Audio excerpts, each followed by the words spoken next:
বন্ধুরা, আরপিএফ অর্থাৎ রেল পুলিশের মধ্যে যে কনস্টেবল পদের ভ্যাকেন্সির নোটিফিকেশন বের হয়েছে, তো আজকে তা নিয়ে আলোচনা করব। গতকালকে তোমাদেরকে আমি একটা ফেস ভিডিও বানিয়ে বলেছিলাম, ঠিক আছে, তার ফুল নোটিফিকেশান এসে যাবে। তো এসে গেছে, আজকে থেকে অনলাইন আবেদন শুরু হয়ে গেছে। তো এখানে দেখতে পাচ্ছ তোমাদের নোটিফিকেশান কিন্তু রিলিজ করা হয়ে গেছে। সেন্ট্রালাইজড এমপ্লয়মেন্ট নোটিশ, ঠিক আছে, সেন্ট্রালাইজ এমপ্লয়মেন্ট নোটিশ, এটাকে সংক্ষেপে বলা হয় তোমাদের CEN। এটা দেখবা তোমরা নোটিফিকেশনের মধ্যে, তো আমি দেখাচ্ছি।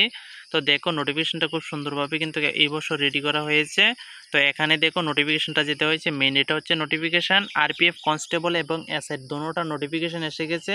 সম্পূর্ণ ডিটেলসে আমি তোমাদেরকে এখানে পিডিএফ থেকে দেখাচ্ছি, ঠিক আছে। তো এটা হচ্ছে আরপিএফ কনস্টেবলের আরপিএফ কনস্টেবল, ঠিক আছে। তো এখানে দুইটি নোটিফিকেশান পাবলিশ করা হয়েছে। এটা হচ্ছে দ্বিতীয় নোটিফিকেশান, 2024-এর দ্বিতীয় নোটিফিকেশান।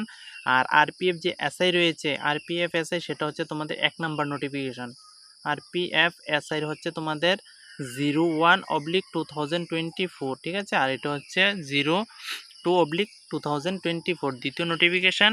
তো অনলাইন আবেদন সম্পর্কে প্রথমে তোমাদেরকে বলা হয়েছে, দেখো। আচ্ছা, অনলাইন আবেদনের করার পূর্বে তোমাদেরকে আমি একটা কথা বলে দিই। এখানে দেখো, recruitment of constable executive in railway protection force and railway protection, ঠিক আছে, স্পেশাল ফোর্স, এটাকে দুইটা নামে তোমাদের জানা হয়, ঠিক আছে। একটা হচ্ছে তোমাদের আরপিএফ, আর একটা হচ্ছে আরপিএফ,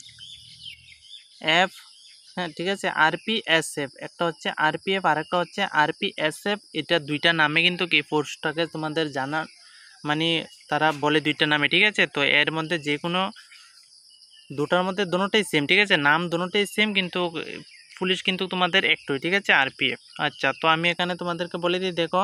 প্রথমে বলেছে অনলাইন অ্যাপ্লিকেশন করার যে ডেট, সেটা 15/4/2024, অর্থাৎ আজকে থেকে কিন্তু তার অনলাইন আবেদন শুরু হয়ে গেছে। লাস্ট ডেট যেটা রাখা হয়েছে 14/5/2024, ঠিক আছে। 15 থেকে, এই মাসের 15 তারিখ থেকে আগামী মাসের 14 তারিখ পর্যন্ত এর জন্য অনলাইন আবেদন করতে পারবে। কোথায় করবে, কিভাবে করবে, সম্পূর্ণ প্রসেস দেখাচ্ছি। আচ্ছা, আবেদন করার সময় যদি তোমরা কোনো অ্যাপ্লিকেশনে ভুল করে ফেলো, এটা মডিফাই অর্থাৎ তোমাদের এডিট করার লিঙ্ক দেওয়া হবে। সেটা হচ্ছে 15/5/2024 থেকে 24/5/2024 পর্যন্ত তোমাদের এই অ্যাপ্লিকেশন এডিট করার সময়সীমা দেওয়া হবে। এখানে বলা হয়েছে যে পোস্ট কনস্টেবল এক্সিকিউটিভ, তার যে পে স্কেল দেওয়া হবে, স্যালারি 21,700 বেসিক থাকবে, মেডিকেল স্ট্যান্ডার্ড B1 থাকতে হবে। এজ যে কাউন্ট করা হবে সেটা 1/7/2024। এখানে দেখো একটা জিনিস তোমাদেরকে মেনশন করা হয়েছে, 18 থেকে 28 বছর এজ রাখা হয়েছে ইউআর ক্যাটাগরি, ঠিক আছে। এটা কেন সেটাও আমি বলছি। তোমাদের নর্মাল যে এজ, সেটা কিন্তু 18 থেকে 25 থাকে, ঠিক আছে। এখানেও 18 থেকে 25 নর্মাল রয়েছে। তবে কোভিড-19-এর কারণে সব ক্যাটাগরি ক্যান্ডিডেটদের 3 বছর এজ রিল্যাক্সেশন কিন্তু দেওয়া হয়েছে। ভালো করে মনে রাখো, 3 বছর কিন্তু সব ক্যাটাগরি, SC ST OBC, ঠিক আছে, সব ক্যাটাগরি ক্যান্ডিডেটদের জন্য এক্সট্রা এই বছর শুধুমাত্র এককালীন ভ্যাকেন্সিতে 3 বছর এজ রিল্যাক্সেশন দেওয়া হয়েছে। এই জন্য এখানে তোমাদেরকে বলা হয়েছে 18 থেকে 28, ঠিক আছে। তো 28-এর পর যারা SC ST OBC রয়েছে, তোমরা এজ রিল্যাক্সেশন পেয়ে যাবে ক্যাটাগরি ওয়াইজ, সেটা দেখে নেবে। টোটাল ভ্যাকেন্সির কথা যদি বলি, তাহলে 4208, ঠিক আছে, 4208টি ভ্যাকেন্সি টোটাল আরপিএফ কনস্টেবলের মধ্যে দেওয়া হয়েছে। আর যেই এসআই সাব ইন্সপেক্টরের পোস্টটা রয়েছে, সেটা তোমাদের আলাদা নোটিফিকেশনে দেওয়া হচ্ছে। তো সেটা নিয়ে আমি অন্যদিন আলোচনা করব, এখন শুধুমাত্র এটা নিয়ে আলোচনা করছি, ঠিক আছে, কনস্টেবলটা নিয়ে। অ্যাপ্লিকেশন তোমাদের অনলাইন করতে হবে, আরআরবির অফিসিয়াল ওয়েবসাইট আমি তোমাদেরকে দেখিয়ে দেবো, ঠিক আছে। SC ST এখানে সে সম্পর্কে বলা হয়েছে। এজ লিমিটটা যে কাউন্ট করা হবে, সেটা কবে থেকে করা হবে সেটা আমি বলেছি, 1/7/2024 হিসাবে কিন্তু এজটা কাউন্ট করা হবে।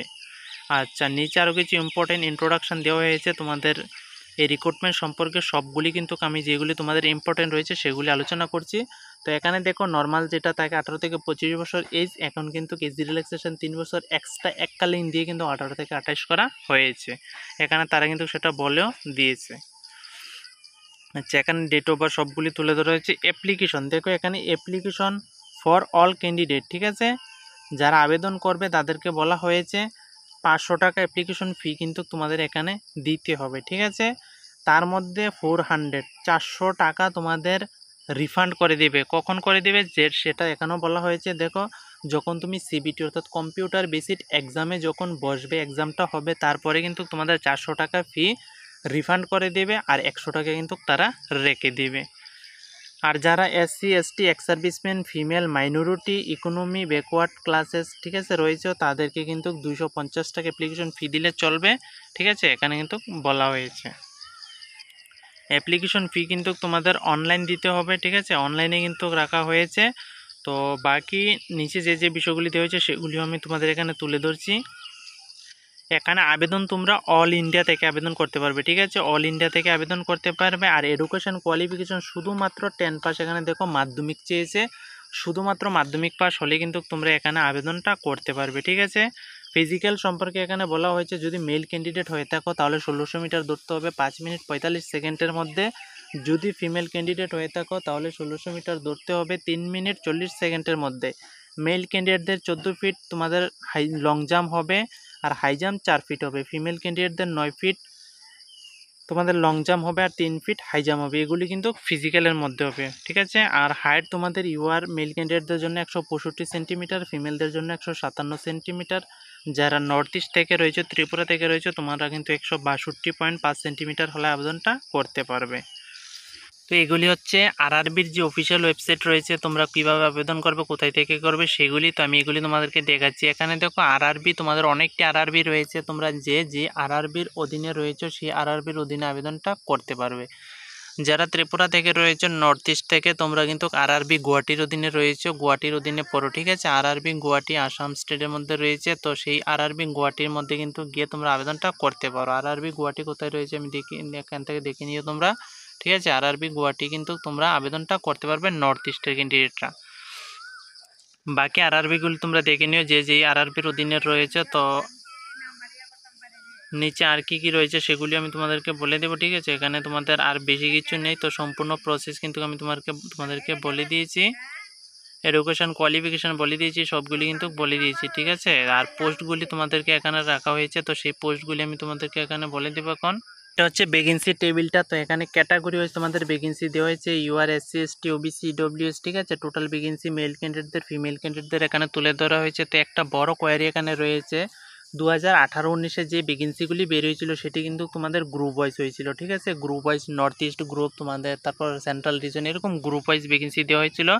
এই বছর কিন্তু এখানে গ্রুপ ওয়াইজ ভ্যাকেন্সি দেয়নি, ঠিক আছে। এটা অল ইন্ডিয়া লেভেল ভ্যাকেন্সি দিয়েছে। আর আগে কিন্তু নর্থ ইস্ট মিলে একটা গ্রুপ থাকতো তোমাদের, ঠিক আছে, এনএফআর নর্থ ফ্রন্টার রেলওয়ের গ্রুপের একটা গ্রুপ ছিল। তো এরকম করে ভ্যাকেন্সি দেওয়া হতো, এখানে কাট অফ গ্রোজ ওয়াইফ কিন্তু তোমাদের কাট অফটা যেত। এই বছর কিন্তু গ্রুপ ওয়াইজ এখানে কাট অফ যাবে না, ঠিক আছে। এখন পর্যন্ত যে আপডেট দেওয়া হয়েছে এখানে এইভাবে অল ইন্ডিয়া লেভেলে কিন্তু ভ্যাকেন্সিগুলি তুলে ধরা হয়েছে। পরবর্তী সময়ে হয়তো বা গ্রুপ ওয়াইজ ভ্যাকেন্সিগুলি তারা ডিস্ট্রিবিউশন করতে পারে। তো অফিসিয়াল আপডেট আসলে তোমাদেরকে জানিয়ে দেবে। এখন পর্যন্ত যে আপডেট এসেছে সেটা জানিয়ে দিলাম। তো এই নোটিফিকেশানে তোমাদের এইটুকুই কিন্তু সম্পূর্ণ ডিটেলস ছিল, ঠিক আছে, যেগুলি তোমাদেরকে জানানোর উচিত ছিল। তো সেগুলি আমি তোমাদেরকে বলে দিয়েছি। আর ইম্পর্ট্যান্ট আপডেট কোনো যদি ছুটে যায় তাহলে তোমরা কমেন্টে জানাবে। আর এই রিক্রুটমেন্ট সম্পর্কে অন্য কোনো কোয়ারি তোমাদের জানা থাকলে ভিডিও নিচে কমেন্ট করবে, সেগুলি তোমাদেরকে নেক্সট ভিডিওতে জানিয়ে দেবো। আর এসআরই যে ভ্যাকেন্সি রয়েছে সেটাও তোমাদেরকে আমি খুব শীঘ্রই ভিডিও বানিয়ে জানিয়ে দেবো, ঠিক আছে। তো আজকের জন্য এতটুকু